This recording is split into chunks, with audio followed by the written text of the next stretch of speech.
আসসালামু আলাইকুম ভিউয়ার্স, আজকে আমি আপনাদের দেখাবো ফিনিশিং করে এবং সবচেয়ে সহজ পদ্ধতিতে কিভাবে ভ্যান কলার কাটিং এবং সেলাই করতে হয়। তো আজকের এই ভিডিওটির জন্য আমার প্রিয় ভিউয়ার্স এবং সাবস্ক্রাইবারদের অনেক রিকোয়েস্ট ছিল, তাই সবার জন্য আজকের এই ভিডিওটি।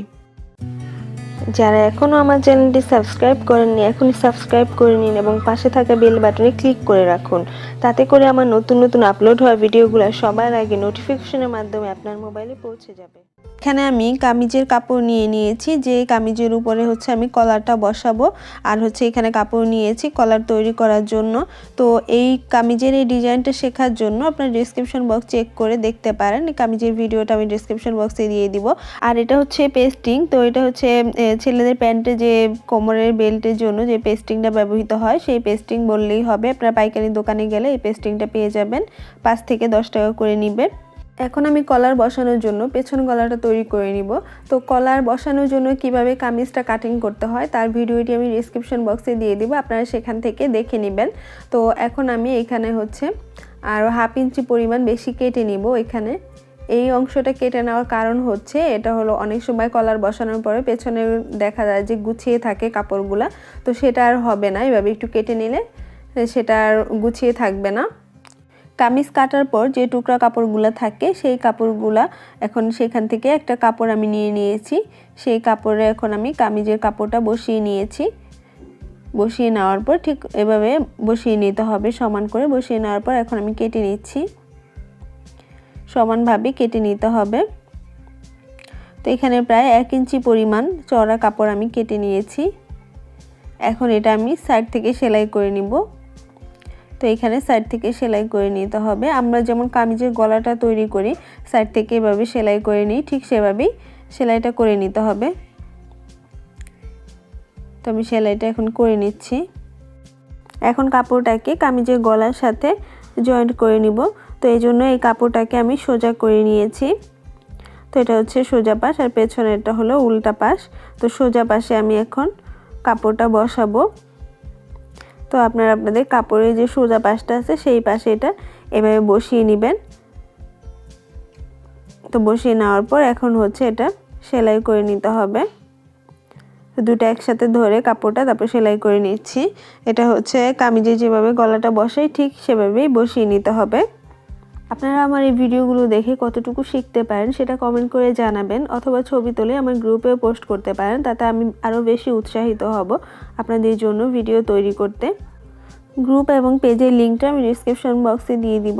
আর আপনারা প্লিজ আমাকে কমেন্ট করবেন, ভিডিওর নিচে যে কমেন্ট বক্স আছে সেখানে কমেন্ট করবেন, কারণ আপনাদের কমেন্ট পড়তে আমার খুবই ভালো লাগে এবং কমেন্টে রিপ্লাই দিতেও খুব ভালো লাগে। তো এখানে আমি যেহেতু পেছন গলাটা তৈরি করে নিয়েছি, নেওয়ার পরে এখন কাঁধ আমি অ্যাডজাস্ট করে নিব এখানে। তো দুইটা কাঁধ এভাবে ধরে নিয়ে তারপর সেলাই করে নিতে হবে। তো আমি এখানে কাঁধটাকে জয়েন্ট করে নিচ্ছি। এখন আরেকটা যে সাইড আছে সেটাও একইভাবে আমি জয়েন্ট করে নিচ্ছি। দুইটা কাঁধ কিন্তু সমানভাবে ধরে নিতে হবে এবং এখানে ডাবল সেলাই দিয়ে নিতে হবে। তো কমপ্লিট হয়ে গেল। এখন আমি মাপ দিয়ে নিব, ঠিক এরকম হবে সেলাইটা করার পরে। এখন আমি কলারটা তৈরি করার জন্য গলাটা মাপ দিয়ে নিব।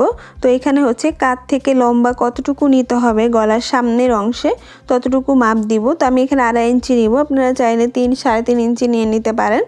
তো এখানে গলায় আমি একটা ডিজাইন করেছি, আপনারা চাইলে অন্য কোনো ধরনের ডিজাইন করে নিতে পারেন। তো এরপর গলাটাকে এভাবে সমান করে ধরে দুই পাশে একইভাবে 2.5 ইঞ্চিতে দাগ দিয়ে নিলাম। এখন আমি টোটাল গলা লম্বা কত হবে সেই মাপটা নিয়ে নিব। তো এভাবে করে ঘুরিয়ে মাপটা দিয়ে নিতে হবে। তো ঘুরিয়ে এখানে মাপ দিলাম, 12 ইঞ্চি আসলো। তো 12 ইঞ্চি এই দাগ অনুসারে আমাকে পেস্টিংটা কাটিং করতে হবে।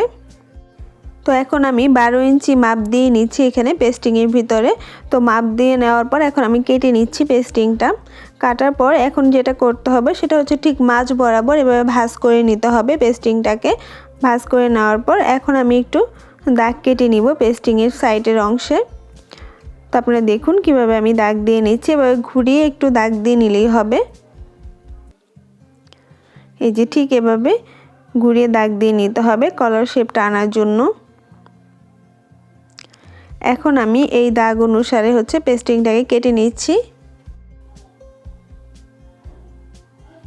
তো পেস্টিংটা কাটা হয়ে গেল। এখন আমি কাপড়ের উপরে পেস্টিংটা হচ্ছে জয়েন্ট করে নিব। তো কাপড়ের উপরে আমি পেস্টিংটাকে বসিয়ে নিব। এখানে কাপড়ের উপরে আপনারা চাইলে আয়রন করেও বসিয়ে নিতে পারেন অথবা সেলাই করেও বসিয়ে নিতে পারেন।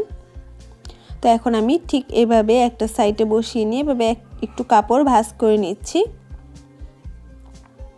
পেস্টিংয়ের উপরে এভাবে সুন্দরভাবে ভাঁজ করে নিতে হবে। এখন আমি ভাঁজ করা অংশটা সেলাই করে নিচ্ছি।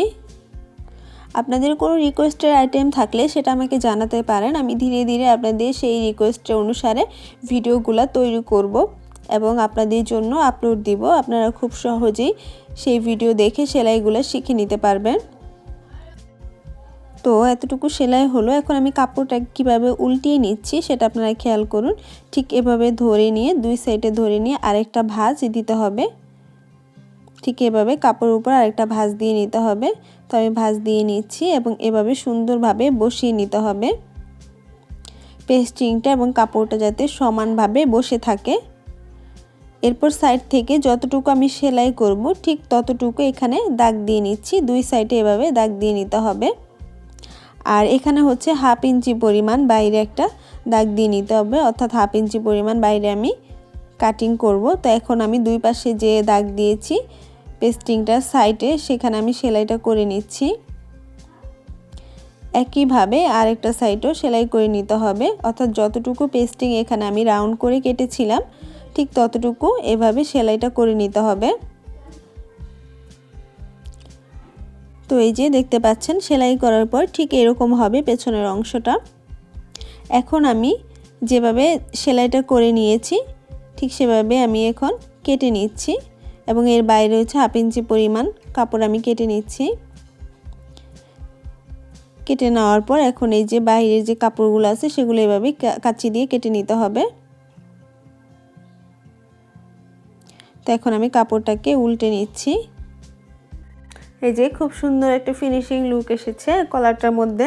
এখন হচ্ছে এর যে বাড়তি আমি কাপড় রেখেছিলাম 1/2 ইঞ্চি পরিমাণ, সেই কাপড়টা এখন হচ্ছে আমি এটার ভিতরে ঢুকিয়ে নিব। ভাঁজ করে সুন্দরভাবে ভাঁজ করে নিতে হবে। তো ঠিক এভাবে ভাঁজ করে ঢুকিয়ে নিতে হবে পুরোটা কাপড়। ঢুকিয়ে নেওয়ার পর এরপর হচ্ছে সেলাই করে নিতে হবে, সমান করে সেলাইটা করে নিতে হবে।